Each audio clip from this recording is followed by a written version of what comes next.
Hello बच्चों, let's see this question. तो इस क्वेश्चन में अपन को क्या गिवन है कि पर्सन है जो एक ट्रक पे खड़ा है और वो ट्रक जा रहा है constant velocity with 15 meter per second एक हॉरिजॉन्टल रोड पे। तो अपन को बोला है कि जो मैन है ये एक बॉल थ्रो करता है इन सच ए वे कि जो ट्रक जब 60 मीटर मूव कर जाता है तब वो बॉल उस मैन के फिर से हाथ में आ जाती है। तो ये क्वेश्चन रीड करके मैं बोल सकता हूँ कि जो मैं की कॉन्सेप्ट यूज करूंगा इस क्वेश्चन के अंदर, वो पहला तो हो जाएगा रिलेटिव मोशन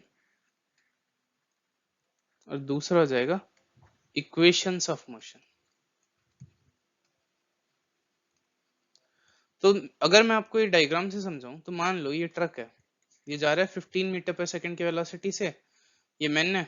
अब मान लो इसने ग्राउंड के फ्रेम में उस ये बॉल कुछ इस डायरेक्शन में फेंका होगा, तो ये क्या होता है, ये 60 मीटर ट्रेवल करने के बाद, मतलब ये 60 मीटर ट्रेवल करने का ये बॉल फिर से उस आदमी के हाथ में आ जाता है। तो अगर अपन ट्रक की फ्रेम में देखें तो बॉल को फिर से आदमी के हाथ में आने के लिए अगर अपन ट्रक की फ्रेम में आ गए तो मतलब ट्रक तो स्टेशनरी हो गया। तो बॉल को अगर फिर से आदमी के हाथ में आना है तो उस आदमी को बॉल अपवर्ड डायरेक्शन में फेंकना पड़ेगा और ये वेलोसिटी होगी velocity of ball relative to truck. मतलब ट्रक की रिलेटिव में अगर अपन वेलोसिटी ऑफ बॉल ऊपर फेंकेंगे तभी वो फिर से उस आदमी के हाथ में आएगी, वरना नहीं आएगी। और ये जो डिस्टेंस ट्रेवल्ड है ये 60 सेकंड्स और ट्रक की स्पीड है 15 मीटर पर सेकंड। तो जो टाइम लगेगा ये बॉल को फिर से ऊपर से नीचे तक आने में वो हो जाएगा 60 डिवाइडेड बाई 15, मतलब 4 सेकंड्स में बॉल ये पूरा ट्रेजेक्टरी ट्रेवल करती है। लेकिन ट्रक की रिलेटिव में अगर अपन देखें तो बॉल को वर्टिकल डायरेक्शन में ऊपर फेंका है और वो ऊपर डायरेक्शन नीचे आ जाती है। तो मान लो बॉल की ऊपर डायरेक्शन वेलोसिटी है VBT, मतलब velocity of ball relative to truck. तो अगर velocity of ball relative to truck VBT है तो अपन इस पे वो लगा देते हैं सेकंड इक्वेशन ऑफ मोशन जो है S is to UT plus half AT square.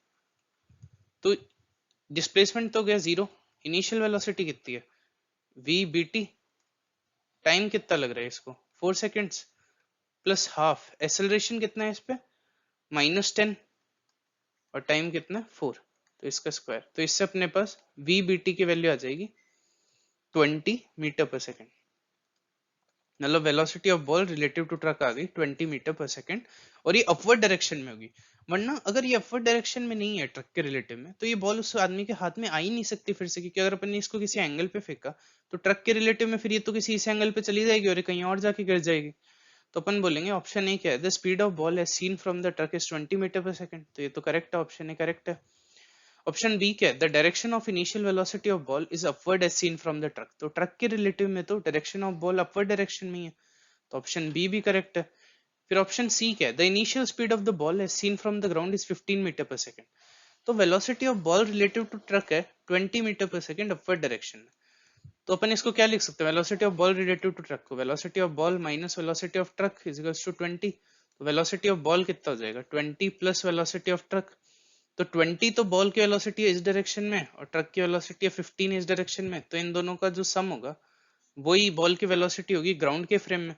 तो वेलोसिटी ऑफ बॉल का मैग्नीट्यूड ग्राउंड के फ्रेम में कितना हो जाएगा, रूट में 20 स्क्वायर प्लस 15 स्क्वायर। तो इसको अपन जब करेंगे तो आ जाएगा 25 मीटर पर सेकेंड। तो जो ऑप्शन सी है वो भी करेक्ट हो जाएगा। तो करेक्ट ऑप्शन कौन से हो जाएंगे, option A B C। So the final answer is ABC। Hope you understand it well, best of luck.